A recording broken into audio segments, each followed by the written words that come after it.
Você perguntou se Yeshua é Emanuel. A coisa a considerar é: qual texto na Brit Hadashah encontramos isso? Só existe um texto que, supostamente, é uma citação do livro de Isaías, o Yeshayahu, capítulo 7, verso 14. Nenhum outro texto bíblico você encontra na Brit Hadashah Yeshua sendo chamado de Emanuel. A gente ouve sendo dito, a gente ouve sendo cantado. Né? Por que fazem isso?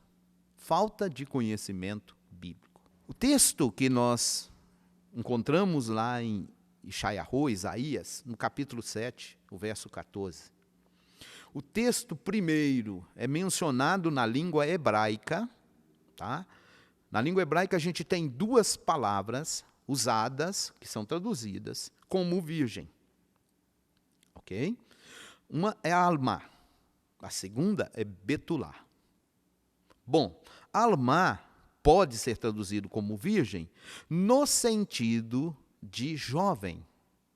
Então, a jovem, em determinada idade, dentro do contexto bíblico, ela tem a betula, o betulim, na verdade, que é o sinal da virgindade.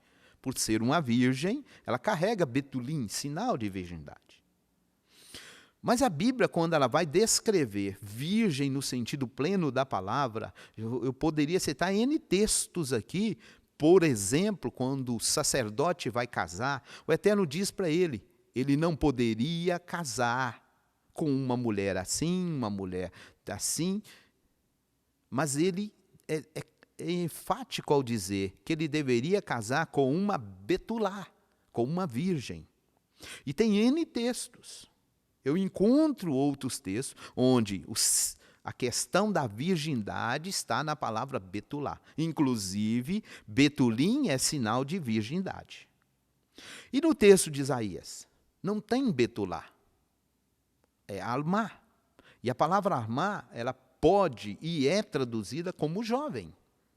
Então, lá o texto estaria dizendo: a jovem dará à luz um filho. E chamá-lo-ão pelo nome de Emanuel. É interessante que esse suposto texto, eles querem colocá-lo ou aplicá-lo no Mashiach. E dizer que o Mashiach é Deus conosco. O texto está falando que esse seria o nome do menino. Quando Yeshua é anunciado, que aparece um anjo. O anjo não chega lá e fala, porque está escrito que ele deve ser chamado de Emanuel. O anjo não falou isso. Pelo contrário, o anjo traz um nome que carregaria a função, o ofício, o ministério dele, que é salvar. E dá o nome de Yeshua. E o texto é claro, porque ele salvará. Yoshia, salvará. Olha o verbo salvar no nome Yeshua.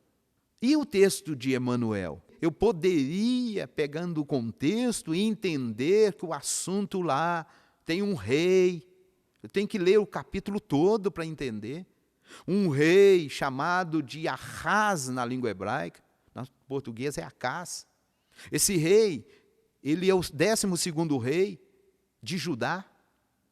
Tem 2 reis, que é o rei de Israel, associou com outro rei para poder atacar Judá. Esse é o contexto da história.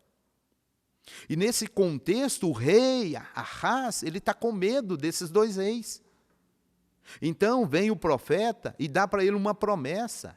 Mas esse rei também ele é um rei perverso, ele é um rei que pecou diante do Eterno.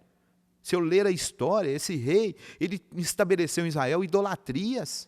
Ele não deu ouvido à voz do Eterno. Esse é o rei Ahaz, ou Acaz na Bíblia portuguesa. Ele reinou por um período em Israel, em Judá, porque ele é rei do sul, o norte que vai atacar contra ele. E aí entra o profeta Isaías, né, que traz para ele a mensagem do capítulo 7, o verso 14, onde o profeta diz para ele: escuta, o Eterno manda te dizer que você está com medo desses 2 camaradas aí. O Eterno manda te dizer que não vai acontecer nada, porque o Eterno não vai deixar. E aí ele diz para ele, o Eterno manda te dizer, pede para ele um sinal. No céu, pede um sinal onde você quiser. Pede um sinal de que o Eterno está falando essa palavra. Que você está com medo de o rei de Israel que juntou com outro rei para te atacar. E o Eterno está dizendo, não vai acontecer isso. E então ele diz, eu não vou pedir um sinal. Aí então vem o texto de Isaías 7,14. Onde, um pouquinho antes diz, então o mesmo Senhor, o mesmo Eterno, vos dará um sinal.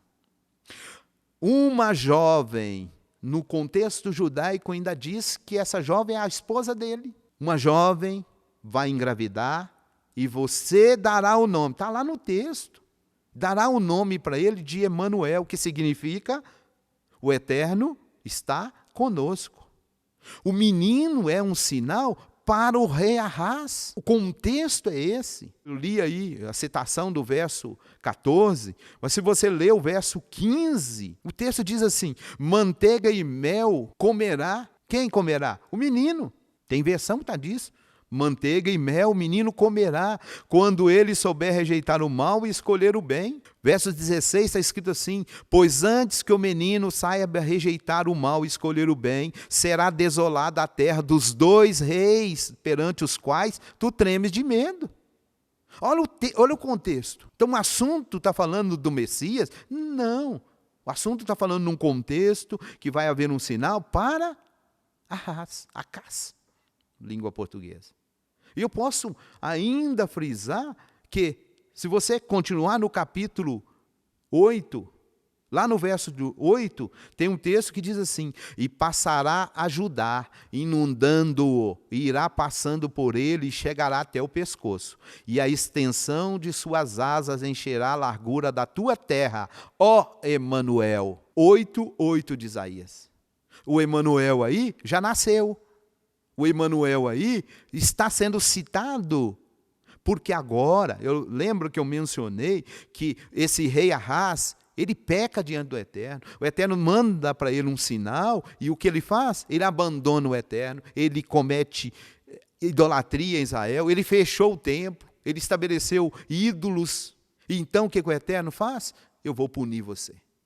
Mas o menino Emanuel, que seria o sinal, já tinha nascido. Então, ou seja, não existe Emanuel na pessoa do Messias. Então, quem usa isso está equivocado quando está usando Bíblia. É contexto do texto onde ele é usado. Alguém pode dizer, na verdade, que, mas a Brit Hadashah é citado o texto de Isaías. O texto é Mateus. Nós temos um texto de Mateus em hebraico. Nós temos um texto mais fiel, que não tem essa passagem lá no texto. Ou seja, então isso é inserido por alguém. Que alguém é esse? Alguém que quis colocar na Bíblia uma mulher virgem concebendo. Alguém que quis dizer que houve uma virgem que é mãe de Deus. Alguém que faz adoração a uma virgem, ou a rainha dos céus, como ela é descrita pelos pagãos. Então há um paganismo inserido, não só nesse texto, esse é um dos textos, onde o paganismo mexeu na versão portuguesa e inseriu nela textos, como N outros, que a gente vai encontrar, que não existe nos originais, mas existe nas versões portuguesas. Por quê? Para defender doutrinas. Como a gente já mencionou, muitas doutrinas são criadas inserindo textos na Bíblia, que quando vamos para as cópias mais antigas, os textos nem existem. Uma das versões que temos na língua hebraica, ela é chamada de Ebionitas. Os Ebionitas não tinham isso na sua tradução, ou no seu texto hebraico.